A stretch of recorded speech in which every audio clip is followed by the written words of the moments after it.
All right, ladies and gents, welcome aboard to the Captain Crypto Show. Tonight, it's another episode of our Captain's Council, where we go and we take a look at the latest and greatest developments in the world of cryptocurrency. That means that I'm joined by two of my favorite crew members. First, we got Brett to my left. Woo! And we got Tay to my right. Welcome aboard, gents. What's going on?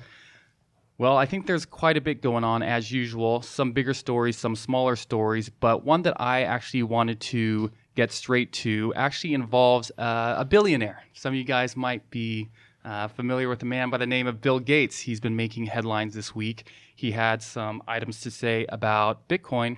Essentially, he was saying that it was a technology that's main use case is its privacy, and he is concerned that people are going to use it for nefarious reasons. So did you guys come across this story? I believe he did an AMA on Reddit.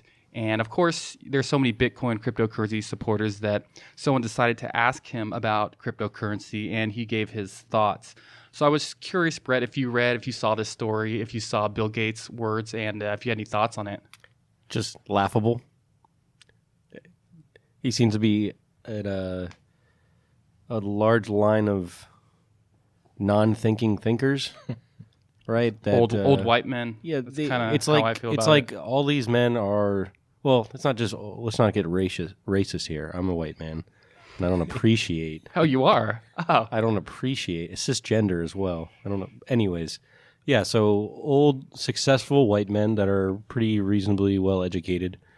They opine on a topic, and then it's like they don't even really get into the complex stuff, and they just get the basic stuff wrong. So, if I think we've said it before, everyone in the community keeps saying it.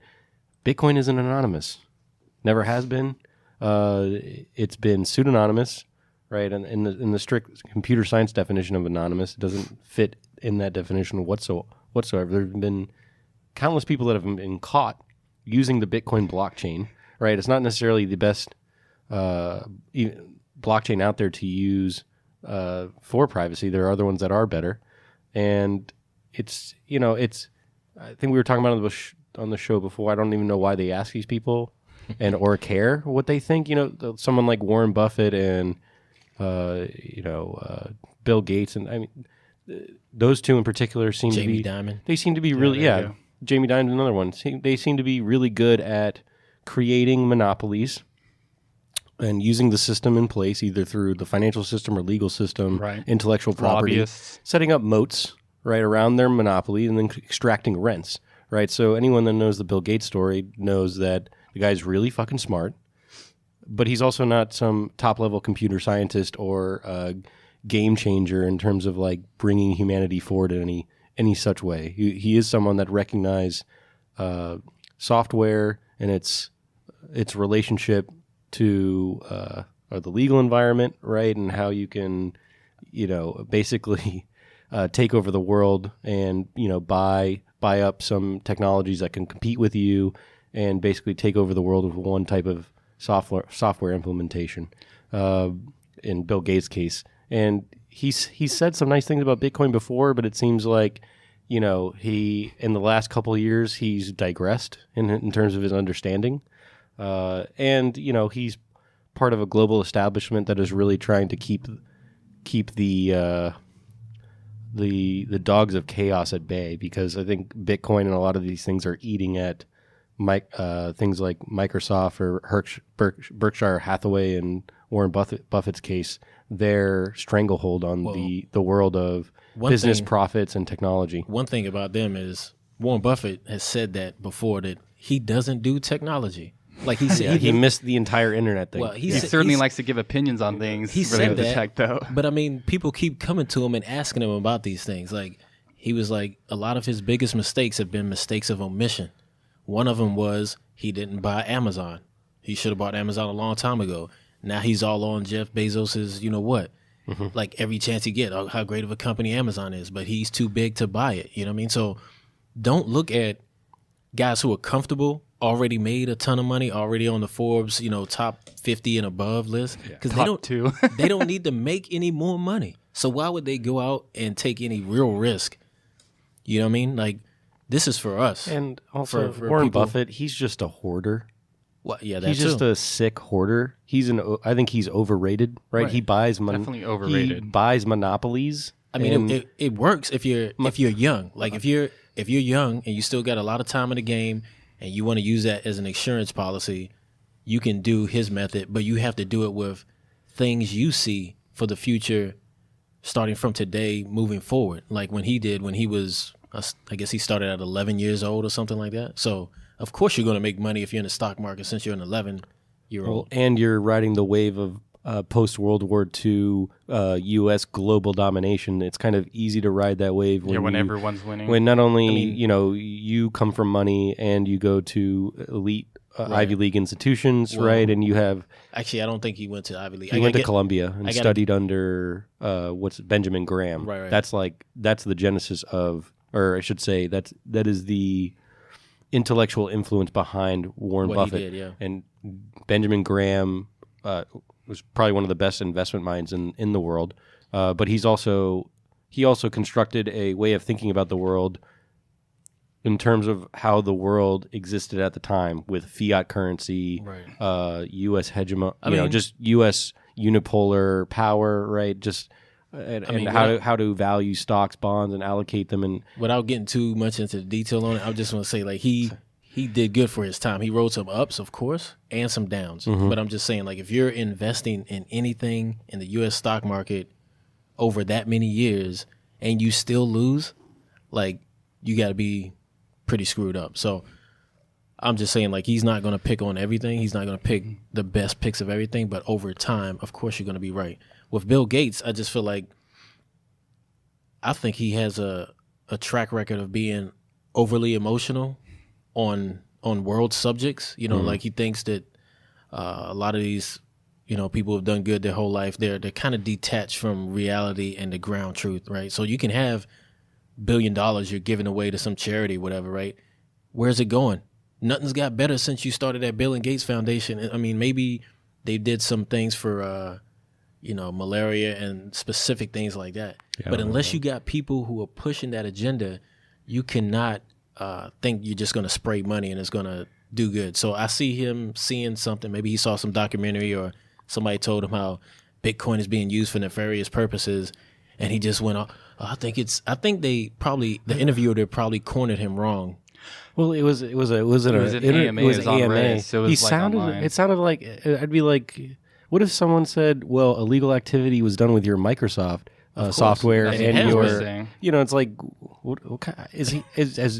I don't think Bill Gates has degenerated into fifth grade like a logical. Kind of seems like he has. Yeah, it's just like, there's bad things that are done with this, and he gets fundamental things wrong, like the main use case is anonymous transact. That's just a subset of the cryptocurrency market, and it's not even. It doesn't apply to Bitcoin. So his comments seem, are kind of perplexing, and at this moment, it's like, who fucking cares? Honey Badger don't care. Well, yeah, I don't fucking care what Bill Gates thinks. Like. Honey Badger don't care. It's like, if I was trying to set up a Windows machine, maybe like I would tweet at him or something. You call Bill Gates, right? Yeah. If you want to know something about Bitcoin, let's be honest, the guy probably hasn't touched code in like 20 years. Yeah. And like, dude, if you want some people to listen to, get like basic stuff right. Like, I feel like he would have a lot to add, right? If he really dove into it. The guy's not an idiot. He got into Harvard. He obviously has some type of IQ that's up there. He started Microsoft. Really dominated the software world for a couple decades, and is a multi-billionaire, right? I don't understand where he's coming from. Can you not pick up a book?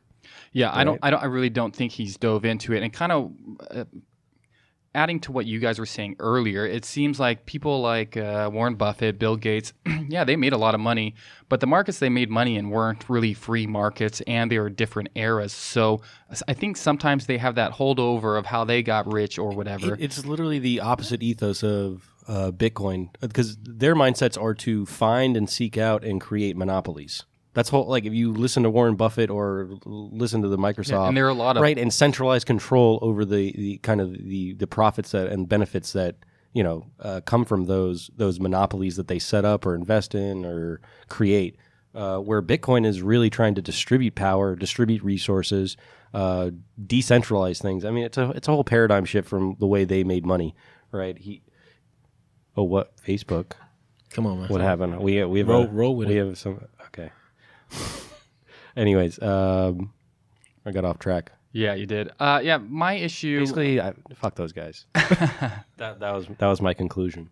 Eloquently put. I think a big part of this, maybe not a big part of the story, but at least for me, kind of Bill Gates is allowed to say what he says. That's fine. I don't know why people who are into cryptocurrency feel like they need to get everyone's opinion on it.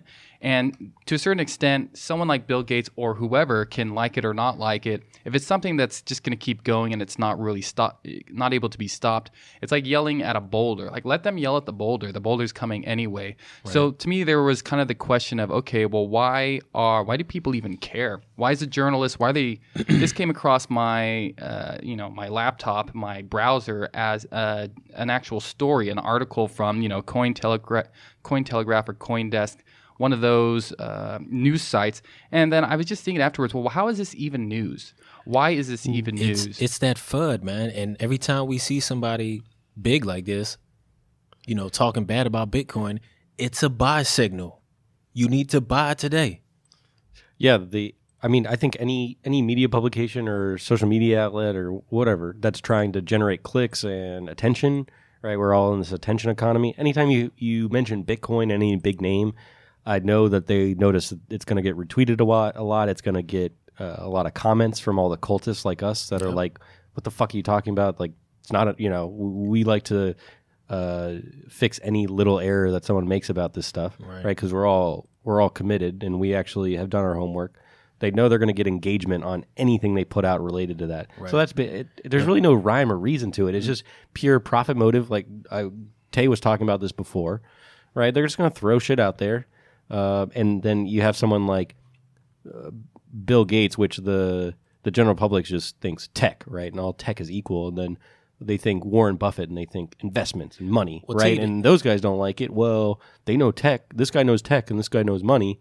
Well, they don't like it, then it's bad, right? That's really that's the level of analysis. I guess Bill Gates and Warren Buffett, all those big guys, whenever they say something, it's not really catered towards thinkers like us. You know what I mean? And I say thinkers because obviously I'm older than most guys here, but for guys who are really on the edge doing that stuff, like, you're not going to listen to them for your investment picks. Yeah. At least not the edgy ones like this. So, I don't know. I think we can rant on about these guys, but it's probably not worth it. I think to go off of the other points, these guys are monopolists. Bitcoin and cryptocurrencies in general are an anti-monopolistic. Breaking up, disruptive, right? Breaking these guys, and they've done fabulously well in seeking out their little monopolies and raking in lots of profits, lots of shares of different companies, whatever. Right. They're both multi-billionaires, and they're people that they are independent enough, but they never say anything remotely outside the Overton window or anything remotely outside the establishment consensus, right? So they pretty much represent and are part of a lot of these old world, when I say old world, dominant 20th century institutions and types of thinking, right? Very hierarchical centralization is a key theme. Bill Gates knows nation states.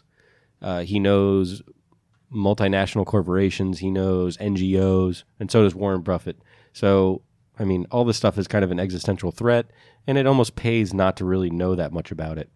When you're kind of incentivized not to know. When someone's incentivized not to know about a problem, they do, or a threat, they tend not to explore it much deeper. They just know it's a threat and they don't like it and they don't really understand it. Yeah, and I think Tay made a good point. Once you have money, it's a lot easier to make money. So of course they're not going to want to take on risk. Like when you have like a guaranteed 20% return year over year, and you're already 70, 80 years old. Guaranteed $5 million per year for doing nothing. You know what I mean? I don't have as much problem with Bill Gates as I do with Buffett. Buffett is just a hoarder, right? He's lived in the same house for 40 years, or 40 or 50 years. He just collects rents on monopolies that he sets up.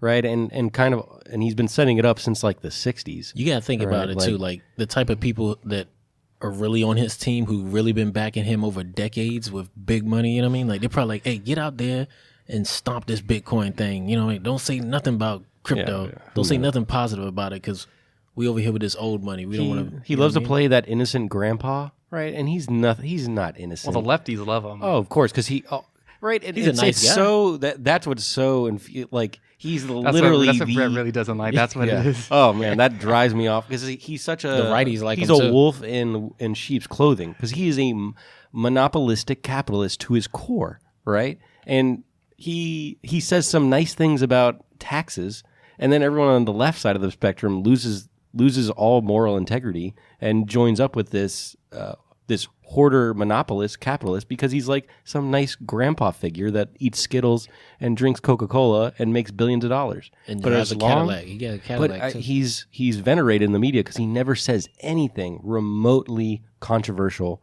or outside of the established talking points about the socioeconomic system other than taxes, which is really kind of in lockstep with like people that want progressive taxation and stuff like that. Right. So he's always going to be a champion of these socioeconomic forces, right? People that are in the establishment. He has a direct line to Goldman Sachs, right? He's in those smoke-filled rooms, right? Bitcoin is the antithesis of Warren Buffett. Okay, so I think that's enough on Warren Buffett. You obviously don't like Warren Buffett. I'm not I did read. I do like his work in value investing, and it's excellent. But sounds like a page turner. Just So, out of curiosity, what do you guys think? If someone's a journalist in cryptocurrency, is it irresponsible for them to be giving these sorts of quotes, these sorts of personalities? You know, people really need to. Is this about clicks?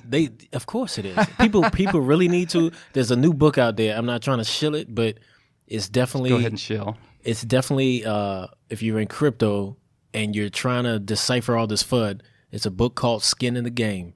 And the title says it right there. Ooh. All these people out there never trust anybody. One of the quotes in there, never trust anybody whose living is giving predictions without any consequences. Bingo. Right. You feel me? So like they don't have any skin in the game. There's no consequences for them being wrong. Yeah. Don't listen to them. Listen to people who got, Get hurt for being wrong. Exactly. Yeah. People get hurt for being wrong.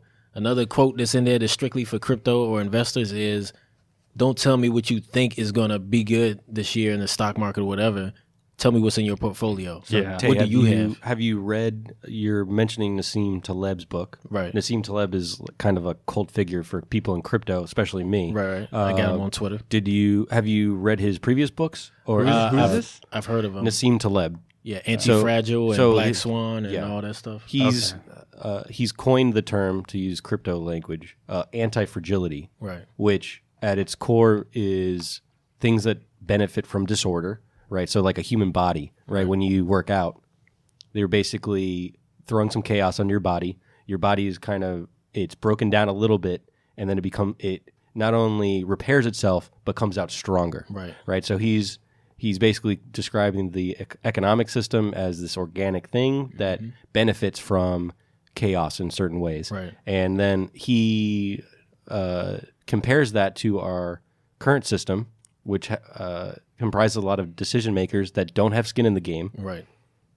They do a lot of top-down, machine-like kind of linear type thinking. Right. And he's someone that is the friend of exponential technologies, anti-fragile systems, right? Honor, skin in the game. Right. And then you have these other people like that he doesn't like Ben Bernanke or central bankers in general that make decisions, like Tay said.